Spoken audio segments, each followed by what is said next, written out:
For generation, our family worked this land, grew food and built homes and communities and the soil under our feet. We treasure that.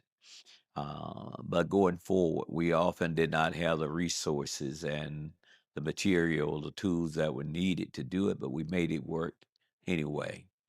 But all of that changes as of today. Welcome to a journey through the heart of our shared legacy, a story of land, belonging, and the future that beckons us all.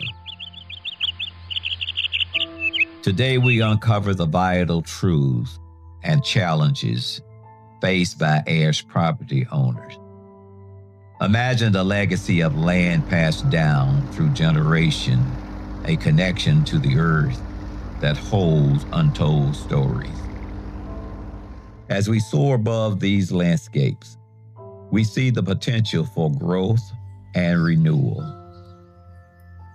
The Natural Resources Conservation Service, NRCS, offer programs that enhance the health of our soil, water, air, plant, animal, and energy, each a gift to our community. Our agency was basically born out of the Dust Bowl because a lot of the farming practices back then, little did a lot of people know that they were causing harm to the environment. So the Dust Bowl was one of those bad things that happened to where corrections needed to be made. So some of the practices, getting people to put back on different conservation practices, conservation tillage, doing some kind of way that you can conserve the soil and not let that soil leave off. So our agency is a technical, but it's also a financial agency to where we assist landowners with their implementation of practices in a different variety of ways, whether it's timber, whether it's cattle, any kind of livestock, erosion problems, and just going from there. For many Heirs property owners, the land remained undeveloped, bound by complexity and challenges. I'm here in Chambers County, Alabama this morning to meet the Griffin family on their family farm. I believe the land has been in their family for quite some time, but I'm here today to help them see what's available to them through the USDA NRCS. We have a lot of financial and technical assistance programs that helps landowners manage their property better, conserve natural resources, and just overall to help the land to make it more productive, conserve it, and make it more profitable for generations to come. So I'm excited to be here today with the Griffith family to help them go over any options that they may have through the USDA NRCS. Welcome to the Griffin property. So happy to have you guys here today. As far as you can see is acreage that's owned by the Griffin family. My granddaddy, Roosevelt Griffin, purchased the land probably in the 1950-ish, and I can only imagine what a sacrifice it was, during that time to make a purchase this large. We've been fortunate. The property still in whole is owned by the family. When I was growing up, we had all types of fruit trees. My grandmother had a large garden across the street. My granddaddy grew cotton. Actually, he was a source of income for a lot of people for a long time. All I remember about the cotton fields is that I used to play in them and was kind of where we were babysat to keep out of trouble when we were little.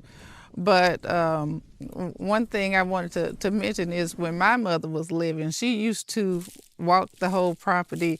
There were, clear paths through, and that was something she enjoyed doing. And I would like to, see that happen again.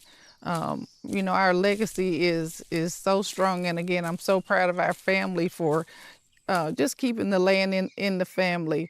But, moving forward, I really would like to have a plan to, do a better job of, conserving the property and bringing it back to its original vibrancy.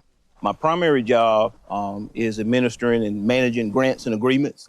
The NRCS, we have a lot of partners, whether it be state governments, local governments, soil and water conservation districts, CBOs, community-based organizations, and other groups. I guess the main thing the NRCS does through their agreements, it helps us build capacity to do things that we normally couldn't do. So we go out, we find partners. For instance, what we're doing here is something that was put on by one of our partners through an agreement that we have with them to make sure that we educate the public on what we do and make sure our programs are distributed fair and equitable across all producer designations. We do a lot of outreach events, going to events like such, or going to schools, I've been to a plethora of events, I can't even tell you everything, and just speaking and letting people know what we have to offer, having them give them out phone numbers and contact. Please call me with any questions that you may have, trying to build that relationship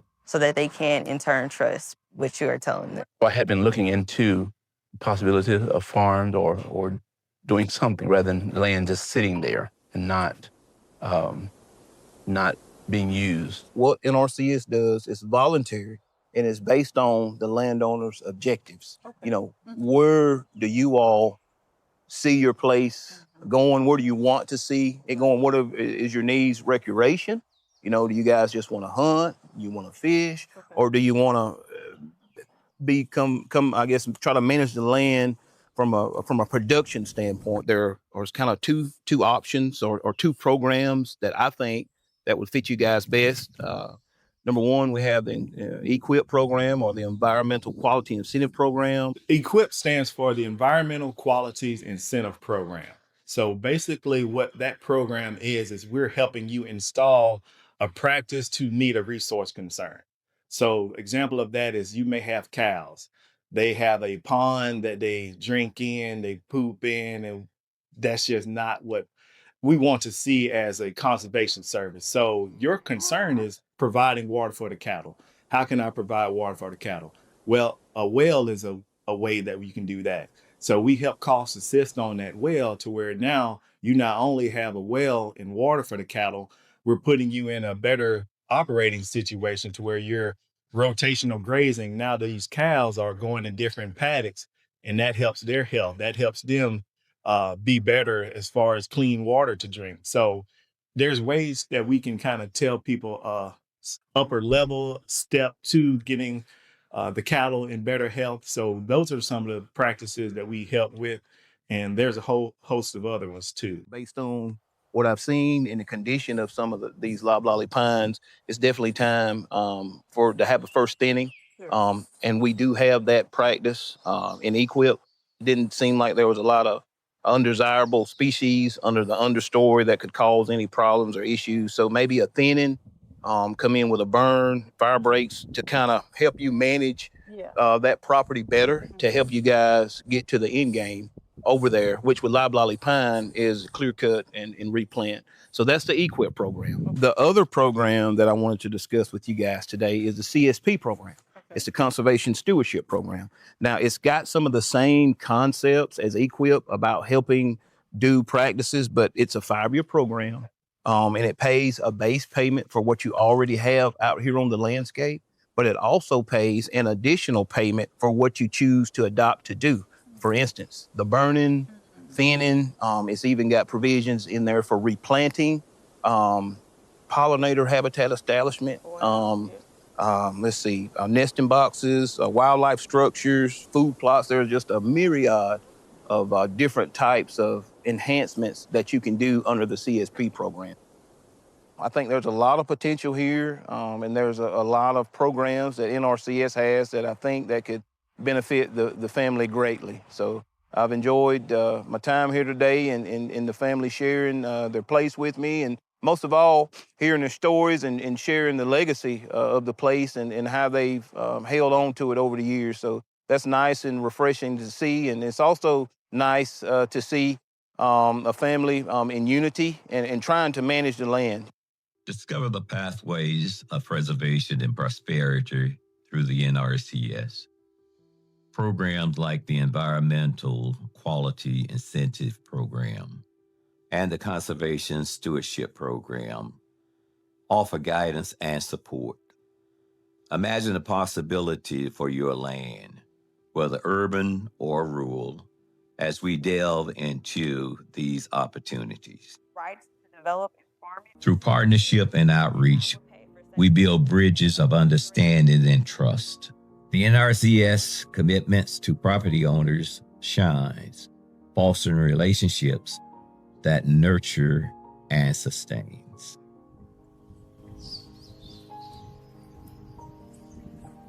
Urban farmers, this is your time. USDA has many programs and resources that are available to grow crops and provide opportunity to provide food in our communities and provide food in desert areas, so you will be able to benefit from these programs that USDA offer. Take advantage of these opportunities because they pay benefit in the long run. Hear from families who have embraced these programs, preserving their land and enriching their heritage. For many of them, the land is more than soil. It is a legacy of future generation to come. It's helped me with infrastructure because I needed irrigation, drip irrigation, because I do farm sustainably. And of course, I have a body of water on my property. And so it's allowed me to harness the natural resources that I do have to input into my growing practices.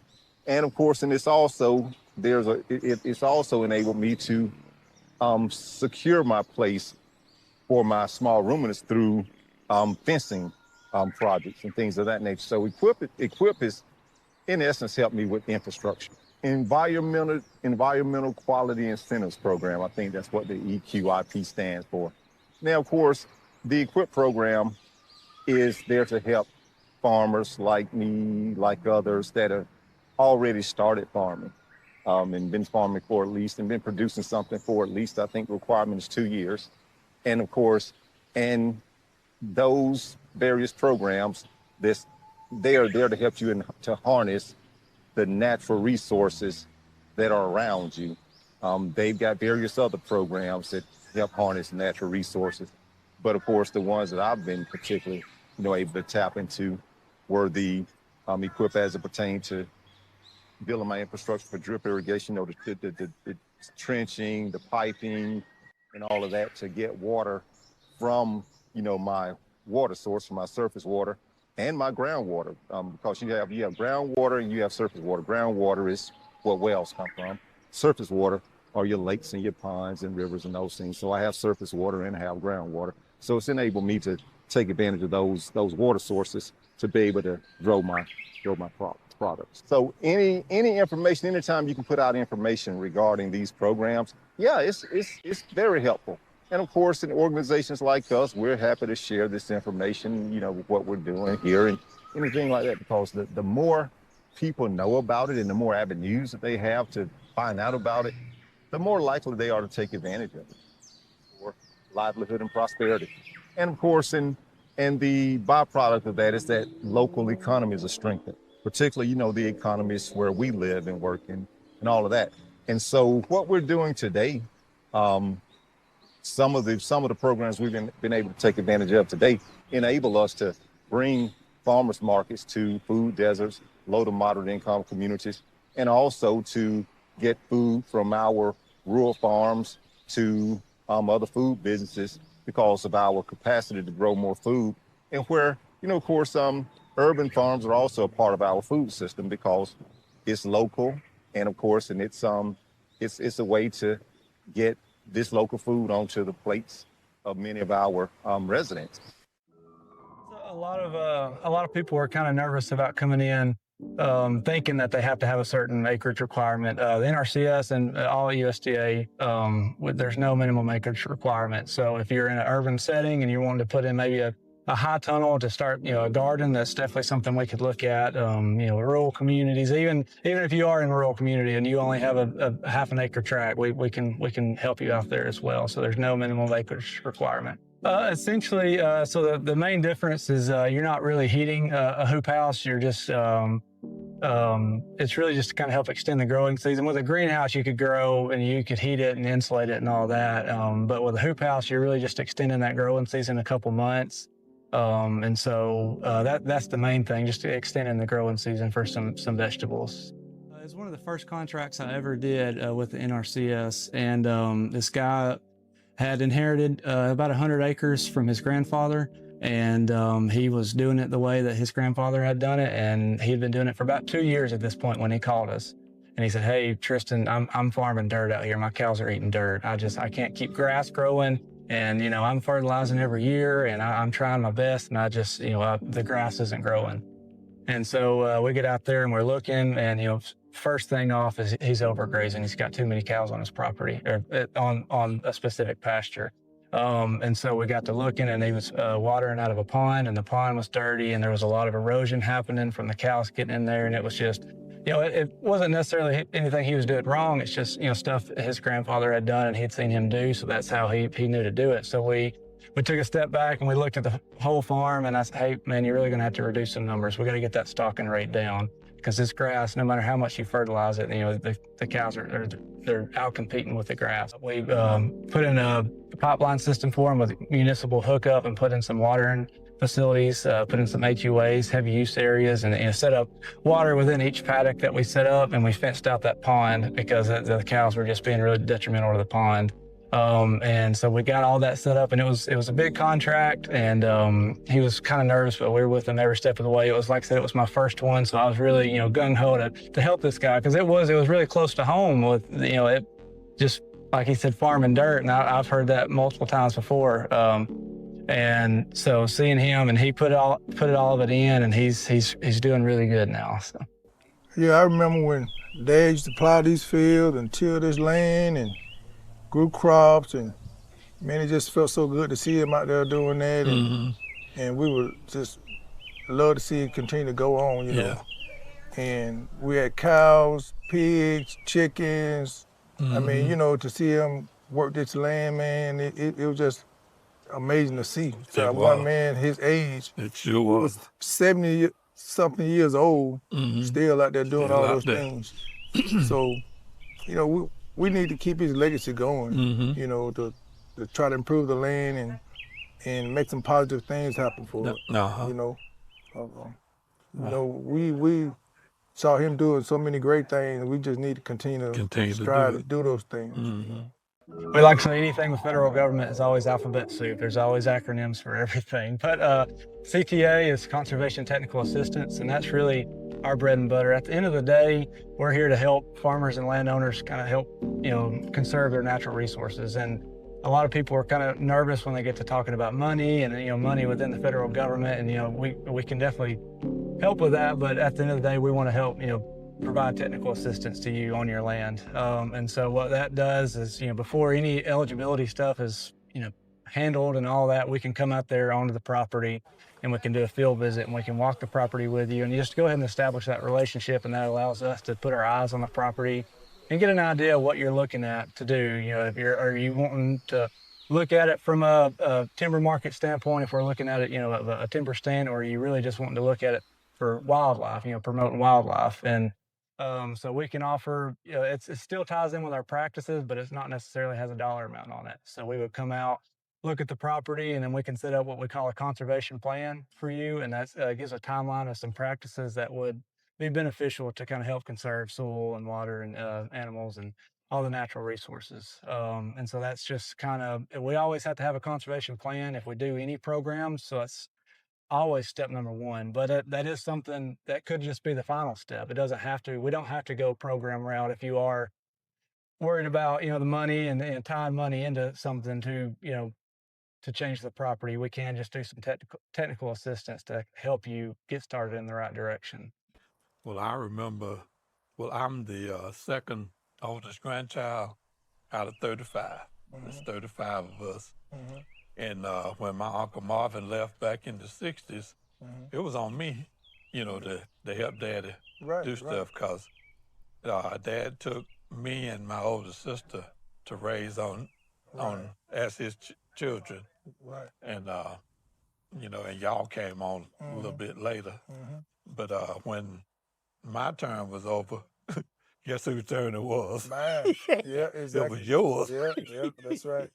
And you remember, I know you went through the same situation. He'd send you to the house for a piece to go in the tractor. I do remember. And he wouldn't tell you what it was. He just expected you to know. You know, and you'd have to, it'd be from way down in the field, too. Right. And you'd go down there with the wrong piece. Yep. Come back with the wrong piece. And he'd send you right back up there, doing all that walking. We got plenty of exercise. Those things taught you so much character. Yeah. Taught you a lot of character, built your character. And to see him at his age doing the things that he did, you know, we ought to just keep that going, keep it going, and keep it alive, you know. And he could do anything, anything. If it had been a different time, exactly. God knows what he could have been. Yeah, that's right. And the same with our grandmother. Yeah. I know right here where we're sitting and he had a shop. You know, that's where he shod horses and all, and he did all his own shoeing and all. He made wagon wheels. He was just a jack of all trades and a master of all of them. You know, you hear that saying, a jack of all trades, a master of none. He was a master of all of them. He was a true master, Just to see him, it was just amazing to see the things that he did at his age. And he taught you a lot of principles of life. And it built character in you. We just need to continue to strive to keep this place beautiful, man. It's a beautiful place, man. But, you know, we need some resources that can help us and let the land grow. Yes. And do some positive things on it. There's so many other things you can do with land, and I think that's kind of what I input on a lot of people that have land. Is like, yes, you may be able to do cattle, or you're doing some kind of timber harvesting, or you're growing timber, pine trees, but you can do other activities. There's hunting, camping. There's a lot of youth adventure stuff that's going on now. Glamping is a thing. So you can always sprinkle in something to where you get the younger generation to try to buy into it, because there's one thing that my dad, he did with us. Everybody had a part to play. Hey, y'all, there's 200 acres. There's plenty of stuff for y'all to do. So what would you like to do? And that's kind of where we started bringing in extra people. We talked to different economic development places and tourism people, and they kind of gave us ideas, and we just went from there. So while I talk to landowners, I get them, okay, you're a cattle farmer, but you got a nice lake out here. How about doing some kind of fishing activity or some kind of youth event? This land is our land. We must take the opportunity going forward to reclaim it, to have knowledge with it, with one another, and with those who are yet to come.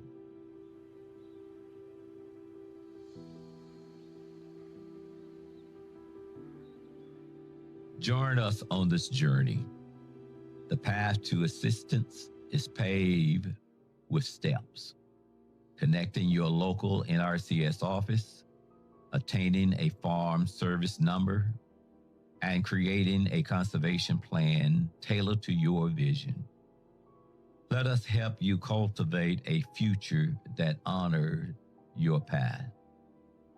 This is our story, one of legacy, land, and lasting impact. Together, let us redefine the narrative, ensuring that our heirlooms of the earth thrive for all time.